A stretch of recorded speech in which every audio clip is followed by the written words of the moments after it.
마음의 정체는 마음은 사람이 사물에 대하여 어떤 감정이나 의지, 생각 등을 느끼거나 일으키는 작용이다. 마음이라는 단어는 실생활에서 수없이 사용되고 있으며 정신, 생각, 감정으로도 혼용되고 있다. 그러나 불교에서는 마음을 우리의 근본으로 여긴다. 모든 정신활동, 생각, 의식, 느낌, 움직임 이런 것들이 마음이라는 바탕 위에서 일어나는 것이라고 보고 있다. 마음은 마치 고요한 호수로 비유되곤 한다. 생각은 물결을 일으킨다. 생각이 완전히 멈추면 마치 호수의 물처럼 마음도 잔잔해지고 고요해진다.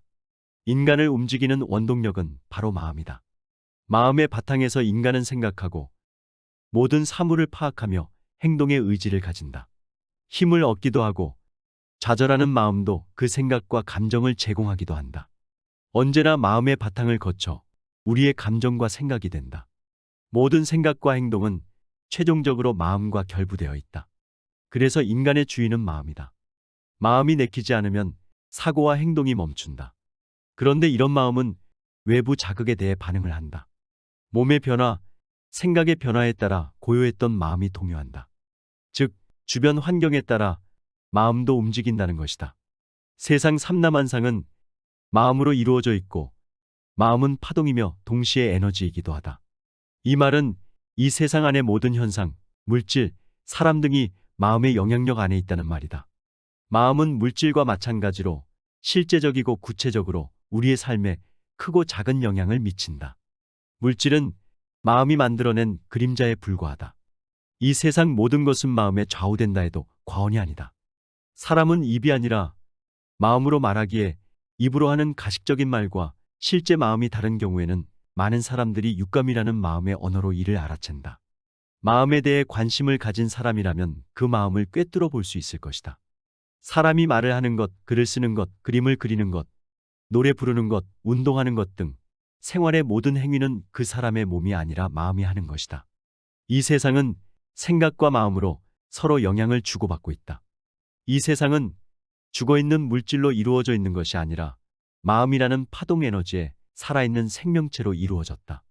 인간 또한 다양한 주파수의 마음 파동 에너지로 이루어진 존재이기에 서로 크고 작은 영향을 미치며 살아가고 있다. 그래서 그 사람의 마음 파동 에너지의 주파수가 높고 순수할수록 다른 이들은 그 사람에게 감동하고 기쁨과 용기를 얻는다. 심지어는 정신이 정화되는 느낌과 함께 치유의 에너지를 얻기도 한다. 하지만 반대로 마음 파동 에너지의 주파수가 낮고 불규칙한 사람은 보는 사람들로 하여금 왠지 기분을 불안하게 하거나 나쁘게 하고 적개심을 갖게 하는 등 부정적인 생각과 느낌을 불러일으킨다. 따라서 부정적인 에너지가 큰 낮은 주파수의 파동을 가진 사람과 교류할 때는 부정적 영향을 받아 삶이 고통스럽게 이어진다. 긍정적이고 밝은 에너지가 크고 높은 주파수의 파동을 가진 사람과 같이 할 때는 그 영향으로 긍정적인 방향의 건강하고 행복한 삶이 된다. 마음의 힘이 강한 사람은 삶에 자신감이 넘친다. 마음에 힘이 생기면 모든 일을 잘 해낼 수 있지만 마음의 힘이 약해지면 몸이 처지고 면역력이 약해져 병이 생긴다. 즉, 스트레스에 대한 저항력이 약해져서 식욕감퇴, 소화불량, 두통, 불면증 등이 생긴다. 생각한 대로 마음먹은 대로 이루어진다는 말의 근거는 생각과 마음의 힘의 영향력이 강해서 나온 말임을 우리는 잘 안다. 우리 자신이 생각하고 마음을 먹은 내용이 자신과 함께 주변의 사람들에게도 영향을 미치기에 현재의 생각과 마음을 세심하게 살피는 것이 중요하다. 과거에 대한 미련을 버리고 새로 시작한다는 생각과 마음을 가지면 새로운 내일이 나타나는 것을 절대적으로 믿어야 한다. 그래야 당신 자신이 꿈꾸는 내일을 만들 수 있다. 이 말에 의구심이 든다면 자신의 주변에 있는 잘나가는 사람들이나 유명인들을 보라. 그들의 사고 습관이나 마음가짐들 그리고 행동했던 일들을 유심히 관찰해보라. 그들은 결코 자신의 생각과 마음의 힘과 원리를 의심하지 아니하고 수많은 역경과 고통들을 이겨낸 사람들이다. 인간을 움직이는 원동력은 바로 마음이다. 생각이 아닌 그 마음의 바탕에서 인간은 생각하고 모든 사물을 파악하며 행동의 의지를 가진다. 힘을 얻기도 하고 좌절하는 감정도 마음의 바탕을 거쳐 우리의 감정과 생각이 된다. 상기의 그림과 같이 우리의 반복된 생각과 행동들은 마음이 되고 잠재의식화된다. 이 잠재의식은 다시 우리의 마음을 통하여 생각과 행동으로 나타나는 것이다.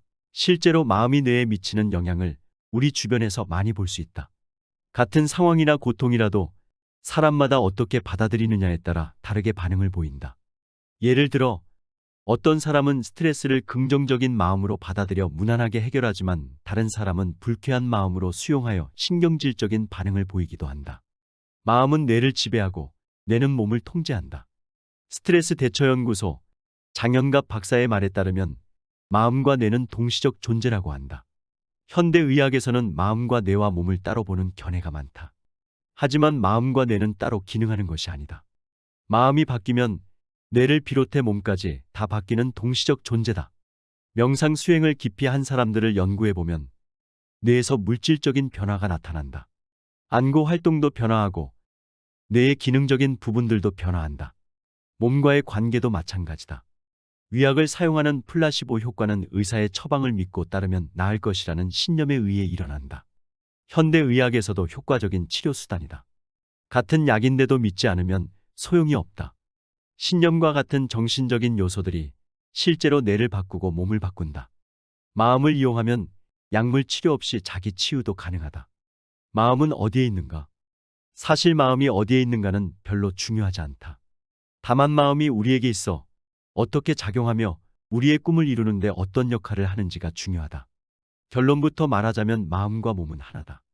마음이 아프면 몸도 아프고 몸이 아프면 마음도 아프다. 마음을 건강하게 하면 할수록 몸도 건강하고 마음도 더욱 강해진다는 것을 경험하고 있을 것이다.